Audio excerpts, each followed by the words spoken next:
ప్రభుత్వ పాఠశాలల అభివృద్ధికి కేటాయించిన నిధులను దుర్వినియోగం చేసిన మదనపల్లి ఎంఈఓ ప్రభాకర్ రెడ్డిని వెంటనే సస్పెండ్ చేయాలని ఏఐఎస్ఎఫ్ ఆధ్వర్యంలో మదనపల్లి సబ్ కలెక్టర్ కార్యాలయం ఎదుట ధర్నా నిర్వహించారు.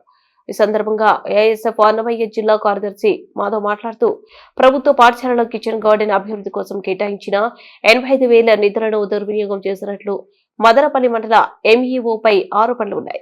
ఈ నిధులు దుర్వినియోగంపై సమగ్ర విచారణ జరిపి పూర్తి వివరాలు బహిర్గతం చేయాలని 85,000ను రికవరీ చేసి సంబంధిత పాఠశాలకు మళ్లీ కేటాయించాలని డిమాండ్ చేశారు. ప్రభుత్వం ఎంతో ప్రతిష్టాత్మకంగా చేపట్టిన పాఠశాలలో కిచెన్ గార్డెన్లో జాడ పాఠశాలలో కనిపించడం లేదు.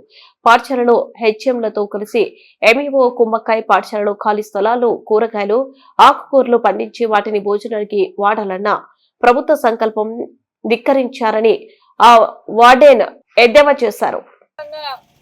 మదనపల్లి ఎంఈఓ గారు ప్రభుత్వ పాఠశాలలకు సంబంధించి రాష్ట్ర వ్యాప్తంగా ప్రభుత్వాలు పర్యావరణ కాలుష్యాల దృష్టిలో పెట్టుకొని ప్రభుత్వ పాఠశాలల్లో కూరగాయల తోటను ఏర్పాటు చేసి అక్కడ కాసినటువంటి కూరగాయలని ప్రభుత్వ పాఠశాలల్లో మధ్యాహ్న భోజన పథకానికి ఉపయోగించాలని చెప్పినటువంటి తరుణంలో ఇక్కడ దాదాపుగా మదనపల్లి మండలంలో 17 పాఠశాలలకి ఈ ప్రభుత్వ నిధులు కూరగాయలు పండించుకోవడానికి నిధులు కేటాయించి దాదాపుగా 85,000 రూపాయలు కేటాయించడం జరిగింది.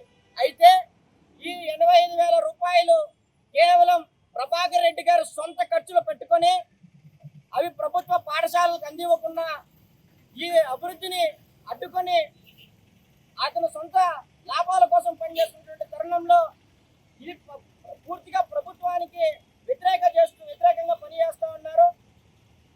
పాఠశాలల్లో ఏ ఒక్క పాఠశాలలో కూడా నిధులు కేటాయించినా కూడా అక్కడ కూరగాయల తోటలు ఏర్పాటు చేయనటువంటి పరిస్థితి ఉంది. కాబట్టి దీనిపైన విచారణ ఎక్కడా లేదు, కనీసం విజిటింగ్ లేదు. కాబట్టి దీనిపైన వెంటనే ప్రభుత్వ అధికారులు విద్యాశాఖ మంత్రి నారా లోకేష్ గారు వెంటనే చర్యలు తీసుకొని ఈ ఎంఈఓ గారు ప్రభాకర్ రెడ్డి గారిని సస్పెండ్ చేయాలని all India students federation AISF demand చేస్తా